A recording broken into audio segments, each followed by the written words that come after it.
વડોદરા મહાનગરપાલિકાના પાપે બીજા દિવસે પણ પાણીનો વેડફાટ. શહેરના વાડી, ગાજરવાડી સ્મશાન રોડ પર પાણીની લાઇનમાં લીકેજ. ભાર ઉનાળે પાલિકા તંત્રના પાપે હજારો લીટર પાણી રસ્તા પર વહી ગયું. ગઈકાલે પણ રાવપુરા કોઠી રોડ પર લીકેજના પગલે શુદ્ધ પાણીનો થયો હતો વેડફાટ.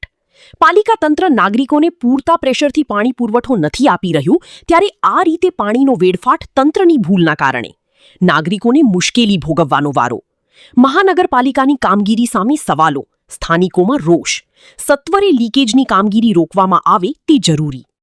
અંગતભાઈ, કયો વિસ્તાર છે ને પાણી લીકેજની ઘટના બની છે, શું કહેશો?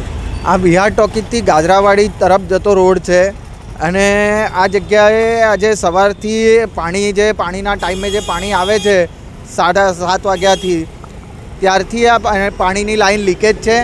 સમગ્ર વિસ્તાર છેલ્લા કેટલાય સમયથી ગંદા પાણીની સમસ્યાનો સામનો કરી રહ્યું છે અને વિસ્તારમાં અવારનવાર આવી ઘટનાઓ બનતી હોય છે. વડોદરા મહાનગરપાલિકા લીકેજો બંધ તો કરે જ, પણ એક લીકેજ બંધ થાય એટલે બીજી જગ્યાએ લીકેજ શરૂ થાય છે.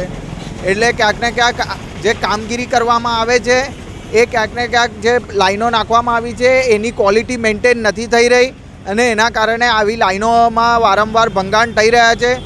છેલ્લા કેટલાય સમયથી વડોદરા મહાનગરપાલિકા મોટી કસરત કરી રહ્યું છે આ ગંદા પાણીની સમસ્યા નિવારવા માટે, પણ પરિણામ ક્યાંક ને ક્યાંક નથી મળી રહ્યું. એટલે અમારી મ્યુનિસિપલ કમિશનરશ્રીને ને પાણી પુરવઠા અધિકારીઓને પણ એવી વિનંતી છે કે ભાઈ આવા જે જગ્યાએ આવી કામગીરીઓ થયેલી છે એ જગ્યાએ આવા નાના મોટા લીકેજ શોધો અને શોધીને એ લીકેજ બંધ કરો, તો આ ગંદા પાણીની સમસ્યા નિવારી શકાશે. નહીં તો આ સમસ્યા એવી ને એવી ચાલતી રહેશે અને વડોદરા શહેરના પ્રજાના નાણાં સમારકામના નામે ખર્ચાતા રહેશે.